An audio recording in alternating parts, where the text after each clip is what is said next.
of the good example of how you can pressure the government, but also it was the important what was the precondition. So one of the precondition was actually very important that at the national level that's set as a priority.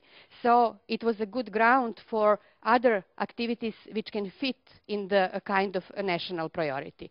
The other was the evidence-based oriented pre-activities. So when they started to organize the coalition and everything, they really had very exact information about the situation in Bulgarian educational system, which can be solved as many actors recommended through that kind of education, which can help actually to solve that kind of problem. So I don't know, I suppose that in your countries is a similar situation, but in Serbia, for example, if you're talking about the education system, if you want to go with some kind of institutional changes related to the subject, it is really, really very hard. So you can organize. We don't have really recognized the non-formal education here. And even if we are trying to organize that kind of activities, it's problematic. But if you want to organize in a systematic way that kind of activities through the system, it's really like sometimes very, very, very hard. But I think that this example, and you will also have it explained in a more detail in your materials, you will see how they organized the complete lobby campaign and how they organized actually activity around the issue and this coalition who fight and they succeeded at the end. Even they were involved also in the publication of the manuals, and they use all of their NGO resources actually to create these manuals, to create the books who can help to the government because they didn't have enough resources to print complete materials for the schools and for the students there. Some other activities related to the good practices at the European level are, for example, one activity that Barroso actually initiated, and it was like an open space for the consultations within the European Union. He actually initiated the activities to open the space for and inviting the member states, organizations, and the other people who are interested in to give the comments related to some priorities within the European Union, and that kind of input are actually included in the new Agenda 2020. And more than 1,500 people actually react on that open space on web-based and gave their comments and provide very qualitative inputs for what should be priorities at the European Union and how they can involve more participatory also way of dealing with the civil society. So that kind of activities, so they, as a tool, actually use the new technology and all of these e-activities which you can apply. So it's, as I mentioned at the beginning, it's a lot of different tools now with the electronic and with the development of technology. Sometimes it's easier. But it is important actually really to think about your target group. It is important to think when you are organizing your activities, it is important to think who are the people that you want to involve, organizations or citizens, and it is important question to whom you are sending the message. Sometimes it is sometimes it's a mistake from the local civil society organizations that they are trying to completely to make some parallel system and to propose some parallel mechanisms how to develop different things. So the role of civil society is to bring citizens, is to bridge that with the local authorities is to to be involved in the processes and to ensure the quality of the process, to give them suggestions and everything, but not to completely create somehow the parallel structure to all of that. And it's happened from time to time, especially at the local level, at the local level and in kind of cooperation with local authorities. Because that creates the gap between the local authorities and the civil society organizations. And this is, then you don't have the opportunity to create the partnership and to create the real processes and everything else. On the other side, why it is important to advocate for the citizen participation from the very beginning, because of all of this, like a transparency that we already mentioned. You are ensuring transparency. You are ensuring that if you ask people from the very beginning what are their problems, and then they see in the strategy that you incorporate somehow the responses of their, you have opportunity at the end to say like, okay, but you're responsible for what you identified as your priorities, as your problems, as you know, all of this stuff. So, and you have opportunity to share that kind of responsibility with them and to ensure the ownership of the processes from the very beginning. So, where is the role of civil society in that? Of course, the local authorities are not very open sometimes for all of this, and of course that it's a limited resources for all of this, but the role of civil society organizations is to try to reach their constituency and to involve them. It might be not costly at all, because this is part of your mission, what you are already doing. You can use your other resources, other projects, you know, it is not necessary to have like a project oriented for civil participation, how you will involve people. No, you are the developed organizations who are already dealing with the people. So you can use your own resources actually and to go with all of that.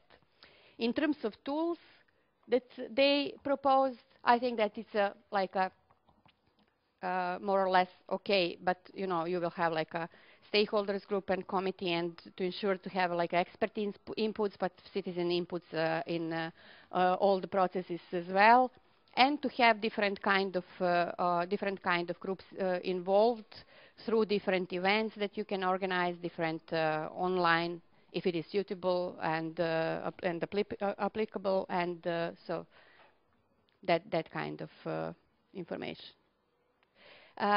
If you are thinking about the side effects of all of this, and if you are not just, okay, we will organize all these processes just because of the bicycle path or park, and if you have that in mind, that you will use that to mobilize the citizens, to increase their responsibility, if you organize the park, they will be more protective, for example. If you use for different campaigns, you know, to change the lifestyle, for motivation of the citizens, and all of this, it might be, you know, because it is very hard. Sometimes we mention like a participation as a concept as a whole. So we have to connect always like a participation with some goal, with something, with some, especially at a local level in the community, or if we are talking about the campaigning or whatever, we need to have like a same interest and topics with the other people if we wanted to actually to deal. If we are involving the citizens from the very beginning, it will be easier for us to achieve that because of this all the pressure for the government, and also to have like a strength and a group of motivated people who can be partners in all of this. But to ensure, of course, to be completely realistic and to organize its processes in that way, actually not to jeopardize whole idea because too ambitious plans. I think that that's always some kind of obstacles that you need to have in mind, actually, that you need to have all these steps and not to be stopped in the middle of that because your plan was too ambitious. If you wanted to change some systematic issues, you need to have also from the very beginning initiatives at the central level and to start to negotiate and to start to talk with them. What can help in that is actually instead of maybe like a deep in this diagnosis phase, actually to take in consideration different researches and different policy level documents and different intentions of the European Union or comparative analysis for the other countries and that kind of stuff, which can give you a platform why that should be set as a priority in the country. So, and I suppose that you have a lot of also national, for example, researches. In Serbia, this School Against the Violence, for example, UNICEF research is huge, and they had the evaluation and the research during the project and that kind of stuff.